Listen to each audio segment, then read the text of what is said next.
برونتو اف ام. برونتو اف ام، صوتك سابق بخطوة.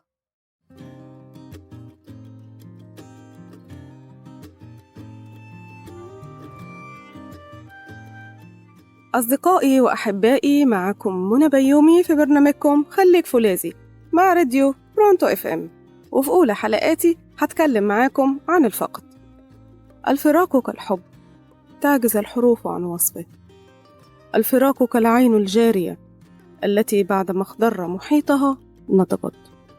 هل الوداع مكان أم إنه سفينة بلا شراع؟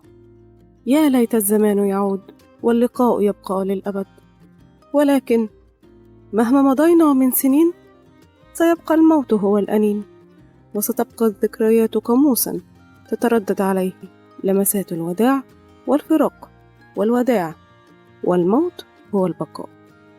ما أصعب أن تبكي بلا دموع، وما أصعب أن تذهب بلا رجوع، وما أصعب أن تشعر بضيق وكأن المكان من حولك يضيق. سأخبرك بشيء لا تبح به لأحد. منذ رحلت أخذت روحي معك وسرقت الفرح من حياتي.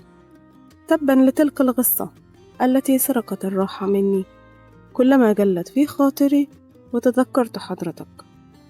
الفقد بيكلمنا عن المشاعر والإحساس والشوق المفقود من أقرب شخص أو أعز إنسان على قلبك.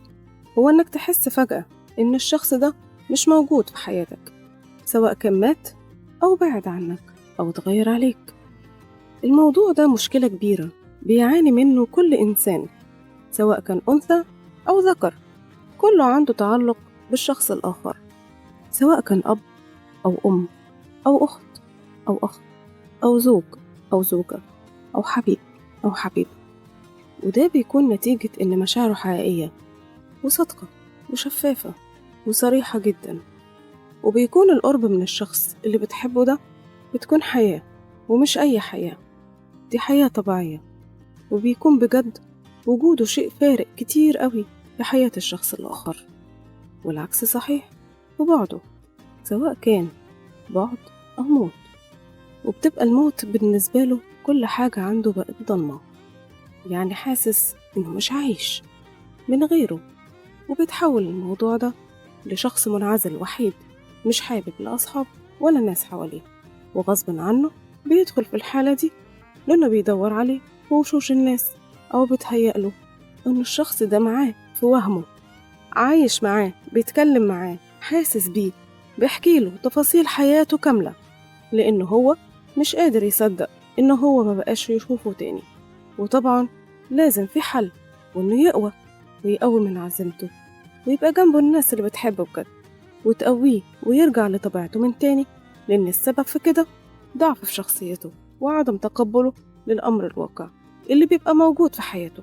وأكيد طبعا يكون عنده ثقة بالله على التغيير الكبير اللي حصل لحياته، وإنه لازم يواجه التغيير ده، لأن لو كمل كده مصيره هيكون العزلة أو الموت. وننصح الشخص اللي فقد الإنسان الغالي عليه وإنه جزء كبير في حياته، نقوله من هنا باسم البرنامج خليك فولاذي، لازم تقوى وتقوي من عزيمتك وتكمل مشوارك، لأن الدنيا لسه مكملة، وإنك لازم تكمل قصة حياتك. كانت معكم منى بيومي.